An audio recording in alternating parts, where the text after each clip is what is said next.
இப்போது தலைவர் விஜய் அவர்களின் தேர்தல் அறிக்கை பற்றி ஒரு அலசல். அவர் மொத்தமாக லேடீஸ்க்கெல்லாம் ஃப்ரீ பஸ் அப்படி சொல்கிறாரு. அது என்ன சொல்கிறது, நிறையா பணக்காரர்களுக்கு தான் அது பயன்படுது.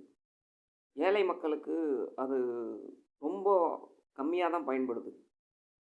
இந்த சூழ்நிலையில் ஒரு சில ஏழை மக்கள்னால் உட்கார்ந்துட்டு கூட போக முடியாத சூழ்நிலை நிலவுது. இன்றைக்கி அதுதான் நிலைமை. ஃப்ரீ பஸ் நல்ல விஷயம். ஆனால் இந்த மாதிரி அது தப்பாக பயன்படுத்தக்கூடிய சூழ்நிலை நிலவிட்டுருக்கு. பல்வேறு துறைகளில் பல்வேறு மாற்றங்களை செய்ய முடியும். அதை பற்றியெல்லாம் நிறைய தேர்தல் அறிக்கையில் எந்த விதமான ஒரு இதுவும் இல்லை. இது ஒரு 10% மக்களுக்கு மட்டும்தான் நன்மை பயக்கக்கூடியதாக இருக்குது. மீதி 90% பேர் உழைப்பாளிகள், நடுத்தர மக்கள் அப்படின்னு நிறைய பேர் இருக்காங்க. இவங்களெல்லாம் சேர்த்தா தான் ஜெயிக்க முடியும். இல்லைன்னா மிகவும் கடினமான ஒரு சூழ்நிலையை உருவாக்கிடும்.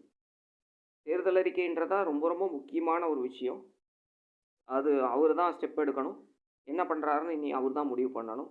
நன்றி, வணக்கம்.